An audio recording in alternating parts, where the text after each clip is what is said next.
भोजी style दही बैगन घरे किपरि प्रस्तुत करबा खूब कम समय और सहज उपाय।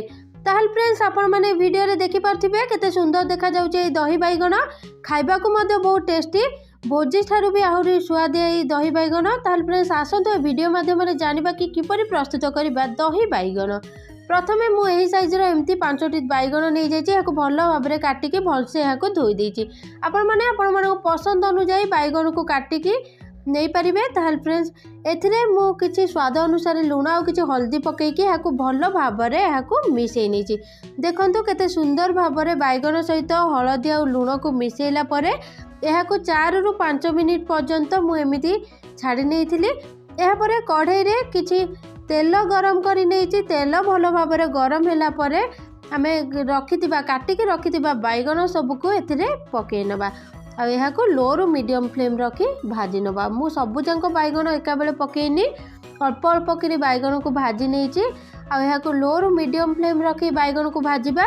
बैगन भलो भाबरे भाजी होबा सहित भलो भाबरे सिझिबा दरकार ताहले हमर दही बैगन बहुत टेस्टी होबो आ बहुत बढ़िया मते लागिबो। ताहले फ्रेंड्स देखंतु एही परि भाबरे मु भाजी नेछि बैगन सबको। बैगन केते बढ़िया से हमर भाजी होई आसिलानी केते सुंदर भाबरे बैगन सब हमर भाजी होई आसिलानी। एही परि भाबरे हमें अन्य बैगन सबको भाजी नबा। देखंतु एही परि भाबरे मु सबुतक बैगन को एमती भाजी नेछि केते बढ़िया से भाजी हो जाइछि सिझी मध्ये जाइछि आ एही बैगन को नेकी हमें जदी दही बैगन प्रस्तुत करबा दही बैगन बहुत टेस्टी हबो। ताहल फ्रेंड्स प्रथमे मु किछि दही नै जाइछि दही रे अल्प पानी नेकी याको भलो भाबरे मिसै नेछि। दही को बेसी बहलिया बा बेसी पानिया करबा नाही एही परि भाबरे मु दही को रखिछि। देखंतो ताहल फ्रेंड्स एथिरे किछि आंब कसी अदा को बा आंब कसा अदा को मु ग्रेटिंग करिकि नै जाइछि। आपण माने छेचिकि नै परिबे किछि धनिया पत्र नबा हेर बास्ना बहुत सुंदर आसीताय आ भजा जीरा लंका गुंड एथिरे मु पकेइछि।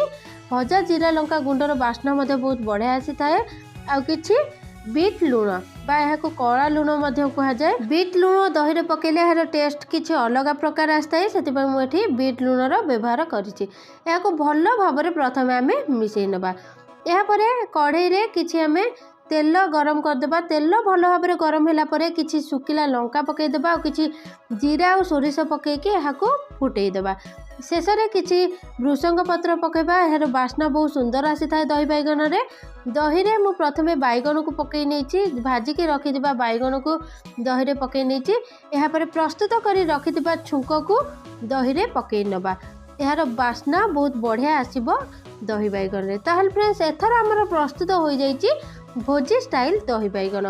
आपण माने भी थरुटी एही परी घरे प्रस्तुत करी देखंतु दही बैगन। आ ए वीडियोटी केमिति लागिला आमको कमेंट माध्यम निश्चित भावे कमेंट करंतु। जदि चैनल टी को सब्सक्राइब करि नाहंती तेबे जल्दी जल्दी सब्सक्राइब करि नियंतु आ पाखरे आस्तबा बेल आइकन को दबाई दियंतु। ताहल फ्रेंड्स आपण माने वीडियो रे देखि पारुथिबे केते सुंदर देखा जाउची ए दही बैगन आ खाइबा को मते बहुत टेस्टी। ताहल फ्रेंड्स आपण माने आपण मानको पसंद अनुसार बैगन रो साइज को बड़ किबा छोट करी काटिकी नै पारिबे। गोल बा लंबा साइज जेमि पसंद आपण मानको सेही परि भाबरे काटिकी आपण माने एही परि उपाय रे प्रस्तुत करी थरुटिए देखंतु दही बैगन।